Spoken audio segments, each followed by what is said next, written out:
Hello প্রিয় বন্ধুরা, আবার আমি চলে এসেছি আমার ইউটিউব চ্যানেলে। আমি ভিকাই। আজকে দেখছো আমার ল্যাপটপে আমি একটা ইমেজ বা একটা ছবি রেখেছি। কতজন তোমরা এটা সম্বন্ধে অনুভব করছো বা বুঝছো আমাকে জানিও আলোচনার মধ্যে দিয়ে, কমেন্টসের মধ্যে দিয়ে। আমরা দেখছি এবং যেই ইমেজটা আমি রেখেছি, ইয়াং জেনারেশন বা মডার্ন জেনারেশন, তারা কিন্তু এই ইমেজ সম্বন্ধে অনেক বেশি অবগত। কারণ তারা আজকে এই ইমেজটা যেমন মানুষকে কন্ট্রোল করছে, তারা আজকে তাদের হাতেই কন্ট্রোল। সেটা হচ্ছে আর্টিফিশিয়াল ইন্টেলিজেন্ট, এআই আজকে মানুষকে কন্ট্রোল করছে। এবং এই আর্টিফিশিয়াল ইন্টেলিজেন্ট, এটা কথাটার আগেই আর্টিফিশিয়াল মানে কৃত্রিম। কিন্তু যদি আমরা আর্টিফিশিয়াল থেকে বাদ দিয়ে দেখি ইন্টেলিজেন্স, বুদ্ধিমত্তা বিষয়টা নিয়ে ভাবি, তাহলে আমরা দেখব আমরা এমন একজন ব্যক্তিত্বকে পাই যার উপরে আর কেউ নেই।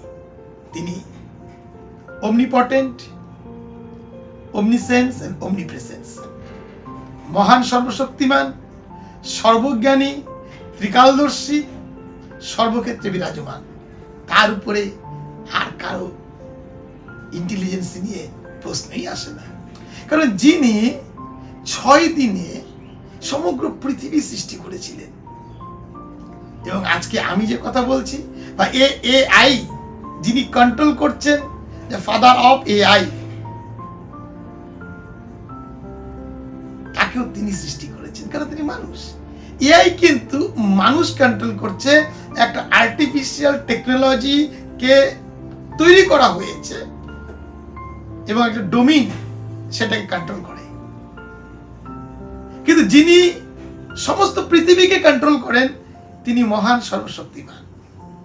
আর তিনি পবিত্র শাস্ত্রে বাইবেলে বলছেন, জেনেসিস প্রথম বই যেটা, সেখানে বলছেন, আসো আমরা আমাদের স্বরূপে বা আমাদের প্রতিমূর্তিতে মানুষ নির্মাণ করি।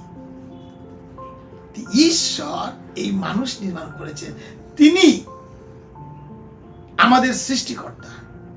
এবং তিনি বলছেন, আইসো আমরা আমাদের প্রতিমূর্তিতে। তারপরে ঈশ্বরের যে ঐশ্বরিক আধ্যাত্মিক গুণাবলী, ন্যাচারাল প্রাকৃতিক গুণাবলী, সমস্ত কিছু তিনি মানুষের মধ্যে দিয়েছেন। এবং আরেক জায়গায় লেখা আছে যে তিনি তার নাসিকায় ফু দিয়ে মানে প্রাণবায়ু প্রবেশ করালেন। কারণ মানুষকে তিনি মাটির পুতুল তৈরি করেছিলেন। যেমন করে আজকে এআই মানুষকে কন্ট্রোল করছে, একটা পুতুল বানিয়ে ফেলেছে। ঈশ্বর প্রথমে আমাদের পুতুল বানিয়েছিলেন, তারপর তিনি সেই পুতুলের মধ্যে তিনি প্রাণবায়ু দিলেন এবং আমরা সজীব হয়ে উঠলাম। আর এবং আমরা বাইবেল যখন পড়ি, আমরা যদি প্রথমে যাই আদম, তারপরে হওয়া, এবং তারপরে বংশধরদের মধ্যে একজন ব্যক্তিকে পাই বাইবেলে, তার নাম নোহা। এবং নোহার বংশের পরে যারা এসেছিল নোহার বংশধরদের, তারা তখন একই ভাষাতে কথা বলছিলেন। এবং সেই সময় সেই মানুষেরা এতটাই ইন্টেলিজেন্ট ছিলেন যে তারা ব্যাবিলিয়ান টাওয়ার বলে একটি বিরাট উচ্চ অট্টালিকা বানিয়ে ফেলেছিলেন।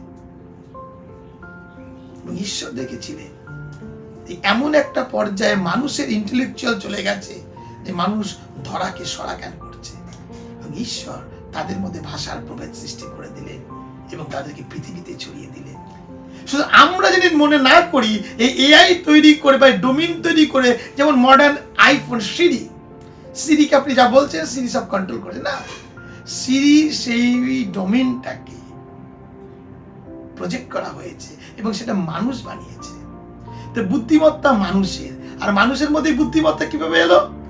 কারণ মানুষকে যিনি সৃষ্টি করেছেন তিনি মহান, সর্বশক্তিমান ঈশ্বর। এবং আমরা বাইবেলে দেখি গীত সংহিতা বলে একটি পুস্তক, সেখানে তিনি এক জায়গায় সে কিং ডেভিড তিনি বলছেন, আমি কেমন আশ্চর্য ও ভয়াবহ রূপে নির্মিত। আমি যখন মাতৃ জঠরে ছিলাম, আমি পিণ্ডকার আকারে ছিলাম। তাই আপনার সৃষ্টিকে নিয়ে একবার ভাববেন। আপনি যদি মনে করেন আপনি এআই দ্বারা কন্ট্রোল, মনে করবেন আপনাকে কন্ট্রোল করছে ঈশ্বর। আর এআই আগে না ঈশ্বরের জ্ঞান আগে? অবশ্যই তিনি সর্বজ্ঞানী, omnipresence, omniscience and omnipotent। আমরা তার নিয়ন্ত্রণে। ঈশ্বর আমাদেরকে বুদ্ধিমত্তা দিন আরো, যদি আমরা মনে না করি এআই আমাদের কন্ট্রোল করতে পারে। আপনাকে ঈশ্বর কন্ট্রোল করবেন। ঈশ্বরের গৌরব।